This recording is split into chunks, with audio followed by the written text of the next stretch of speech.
Mr. Taylor wears glasses. I think I look pretty good. So this is from Mr. Taylor, and he's very apologetic he couldn't be here today.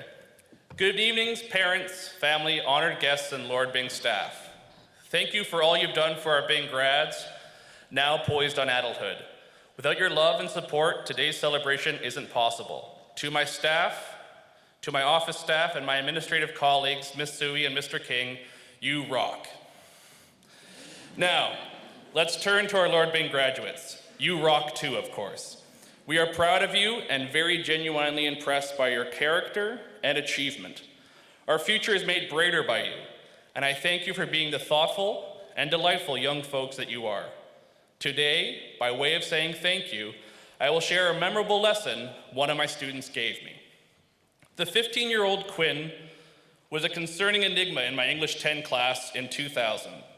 Seldom doing as I asked, drawing when I asked him to write, reading American Psycho during silent reading, and sometimes penning the most macabre short stories.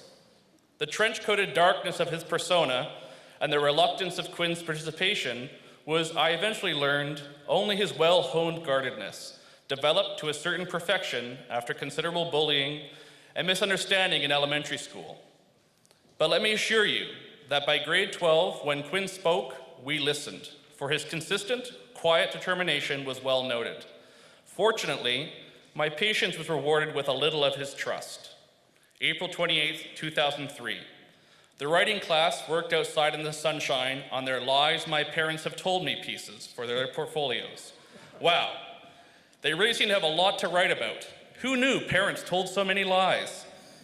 This day was the first time I met a younger student who had been actively mentored by Quinn. Like so many students on a sunny day, James apparently had a spare, which perhaps was the first really open smile of joy I'd seen from Quinn. He introduced James and asked if James could join us for the class. Not being an administrator in those days, I said sure, and the two of them sat down to laugh and conspire together. Sadly, and quite unexpectedly that evening, Quinn passed away at home. And in the days afterwards, I was privileged to learn more about the integrity and grace of Quinn. Always hopeful of approval, yet mindful of wanting it. Always respectful to those around him. Patiently, Quinn had looked amongst his classmates for trust, for meaningful and lasting friendships, and he had found them. Quinn was a writer, an artist, and a mentor. He was very careful with trust, but his friendships were deep allegiances. The following September, in spite of a profound written output disorder, Quinn's mentee James joined the Writing 12 class. And I learned that Quinn not only embodied integrity, but he also recognized and nurtured it in others. In spite of his challenges, James had more positive and powerful influence in the writing class than any student I had taught. He elevated everyone's work with the insights Quinn had taught and a willingness to share them. For 14 years now, 17 of Quinn's friends continue to reunite from around the world, not once, but twice a year at the family home to reaffirm the allegiance and to acknowledge Quinn's lasting contributions to their lives. His grace and integrity was always there. Byng grads, being the most connected generation ever is both a blessing and a curse, for you have to discern fact from fiction in a media world of second-by-second immediacy and inaccuracy. Our sensationalized information stream demonstrates a disinclination to seek out and recognize integrity. In fact, integrity appears to be on the run. The 18th century satirist Jonathan Swift wrote that falsehood flies and truth comes limping afterward. Never has this been truer. For a moment, I ask you to play along with me as Quinn did. He hated these little exercises when we did them in class, whenever he explored mindfulness or engaged in guided imagery, but he trusted just enough to participate anyways. So we're doing this. Please hold hands. Dry hands are sweaty. Do it like you're in grade 2. All of you. Now close your eyes. Good. As you settle into your own head, into the sounds and scents of the Chan Center, As you feel the pulse of the hand you hold, I ask that you allow yourself to privately and silently imagine a moment in your future when someone, perhaps many people, celebrate your integrity. Make the image real.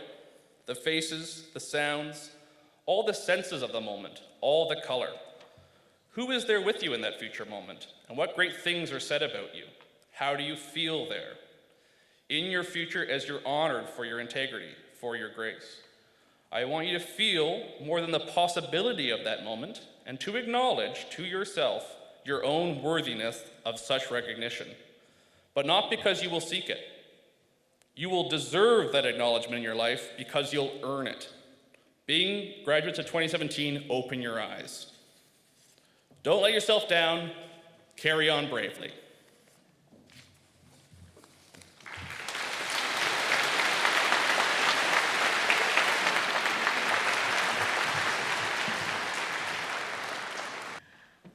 It is a tradition that the graduating class chooses a classmate to represent them and speak during this commencement ceremony. Being chosen from amongst so many fine Byng grads is quite an honor. It is my pleasure to introduce the wonderful young man our 2017 graduates have chosen, Nathan Bromwich, to please come up to the podium to present the Lord Byng 2017 Valedictory Address.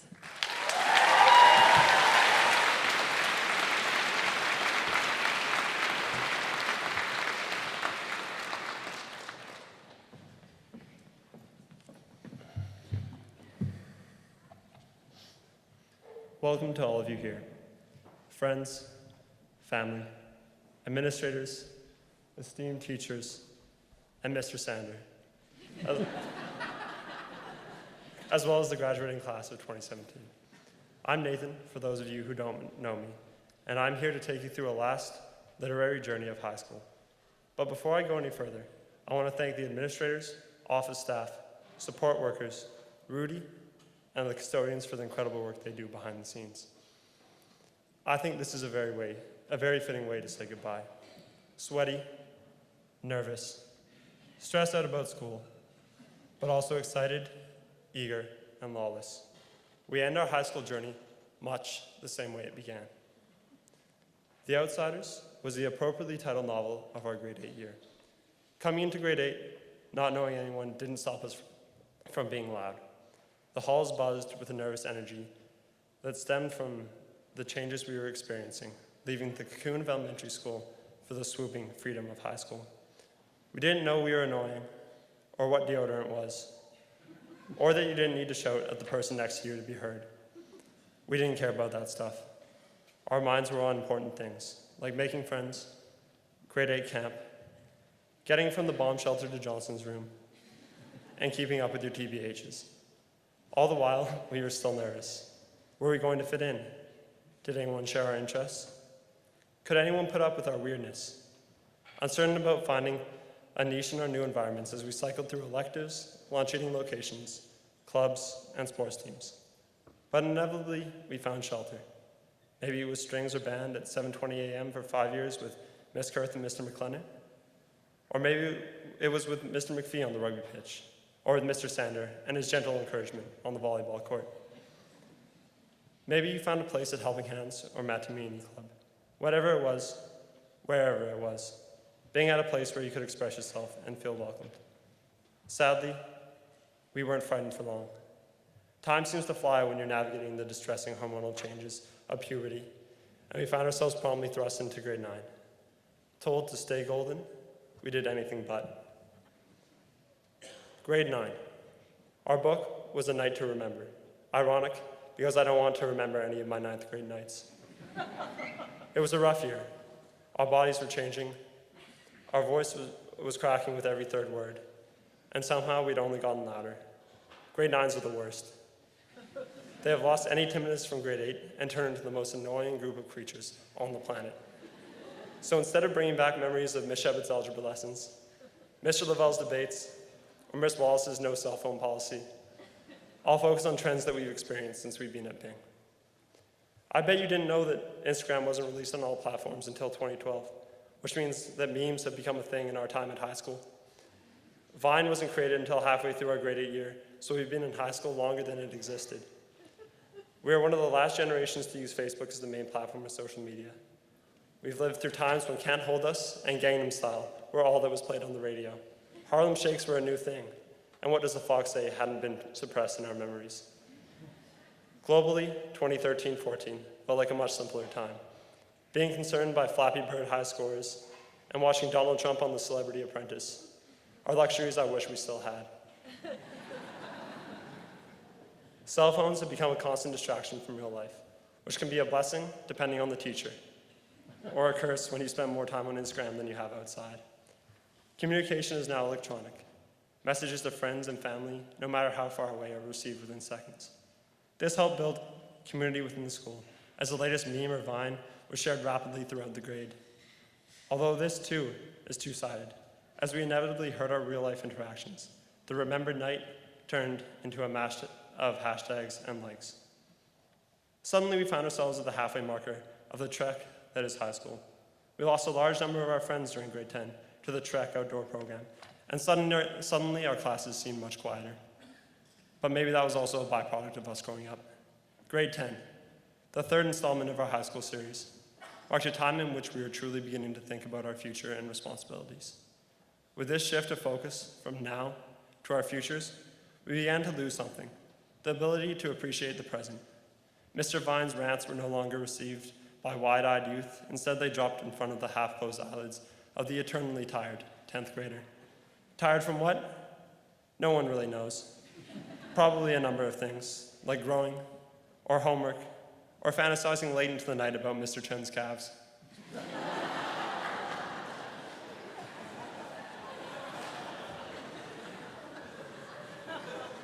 Whatever the reason, suddenly things felt important. Our grade 10 novel was To Kill a Mockingbird, where we read about Jem and her brave father, the ethical lawyer Atticus Finch. Luckily, we each had our own incredible parents, gently guiding us as they slowly began loosening the tightly gripped reins, still driving us everywhere, helping us with our homework, booking appointments, checking in constantly, but also letting us make mistakes, allowing us to grow. My words can't properly express how grateful we are of everything you've done and continue to do for us, as well as for all the times you've done nothing and let us learn our own lessons. Thank you for everything and more. Hey grads, what about having sex at lunch? Did you know that no other school in the city offers their students sex at lunch? What an awesome way to learn about our bodies and have fun.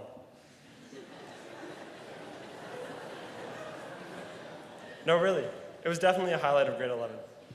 Well, actually that's hard to say when so many wonderful things happened throughout the year. The Byng Arts New York trip and the rugby team's tour of Oceania were obviously pretty great as well. The type of experience that helps you find yourself, make incredible friendships, and leaves you with memories to last a lifetime. But with great times, also came a few not so great times. SATs, bleach blonde rugby boys, and Marks County for University were some of the worst parts of grade 11. Thankfully, our teachers weren't going to let us procrastinate until the point of no return, a challenge which some of us definitely tried to take on. Trying to replicate Lord of the Flies, the book of grade 11, we tested them as much or more than they tested us. Somehow the educators were always patient, as we tried our best to do as little for them as possible. Mr. Lowe taking on the tedious task of teaching rugby boys complicated things like vector quantities, thermodynamics, and how gravity works. Or Mr. Pelchier managing to be cheerful every day to a point where it's almost weird. The teaching staff at Lord Byng is stupendous, accommodating a wide variety of interests and nurturing passions in all realms of life. Byng is such a dynamic and diverse blend of arts, academics, and athletics, all mostly a result of the efforts of the staff at the school. There are too many memorable teachers to thank by name. The outstanding involvement demonstrated by the staff that comprise this school is something that has made my time at Byng truly special. Teachers, thanks to each of you for making a positive, lasting impact on our lives. So as I've been told many times before, you were a pleasure to have in class, and you won't soon be forgotten. Now it's grade 12. Some of you may feel that it took far too long to get to this point and want it to be finished. And some of you probably feel like the past 4 years have flown by way too quickly and aren't ready for the end. Well, whichever it might be, we're close. We're almost done. Together, we've made it through 5 eventful years of growth, change, strife, and hardship. We walked into those hallowed halls on the first day of our last year with a kind of quiet confidence, thinking, now we run the Grad Hall and effectively the rest of the school as well. The record was quickly set straight as the work started piling in and applications started flying out. We weren't done yet. This was no victory lap, rather more the final stretch of a marathon where we struggled to find that final kick. Somehow, we all managed to do it. And we'll be leaving this place for good. But before goodbyes are said, I want to reflect on this final hurrah. We witnessed the Lord Byng track and field team win its 8th straight city championship. The girls volleyball team capped off a triumphal senior season, 2nd in the city and 3rd at the Lower Mainlands. We saw the Lord Byng rugby team playing back-to-back city finals. We saw the Lord Byng senior boys soccer team and senior girls soccer teams do incredibly, reaching finals and winning the cities for the boys and going to provincials for the girls. And likewise, the senior boys basketball team finished top 6 in the province the last 2 seasons. As for the arts at Byng, the Celebrated Strings program toured the West Coast, and the band program completed a successful tour of Ireland. The visual and media arts produced many wonderful works, displayed in galleries and at festivals around the Lower Mainland. And Lord Byng's theatre company seniors produced 2 incredible musical productions, with Young Frankenstein and Curtains, the musical. So many things have changed since grade 8, but some things at Byng, for me at least, will have remained unchanged. At least one lunchtime a year, bread and beets blast the gym. Miss Kurth still scares me. Mr. Collins continues to cause students to ponder reality. Miss Sullivan struggles to fix our never perfect schedules. Mr. Johnston constantly entertains. Mr. Cosman reigns as the gentleman in the skills room. And Mr. Nugent, no matter how many times he says he is in no way a role model, will always remain one. These are some of the things of Byng that will last in my mind until long after the Byng I loved has gone. Now the cycle has come full circle. We are about to be grade 8s again. The prologue to our life is almost over. Now it's time to get on with our adventures. The amazing supportive network at Byng has given us all the tools to do truly great things.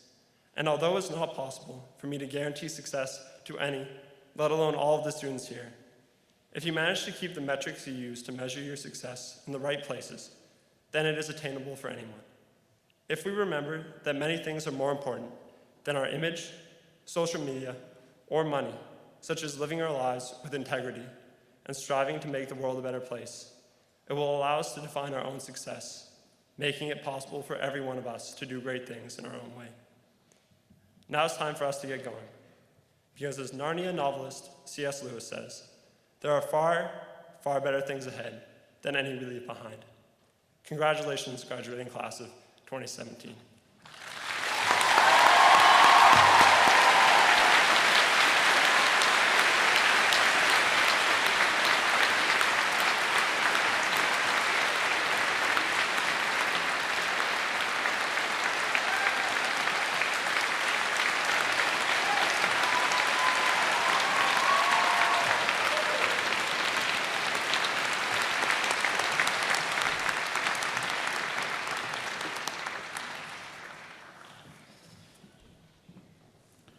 Graduates,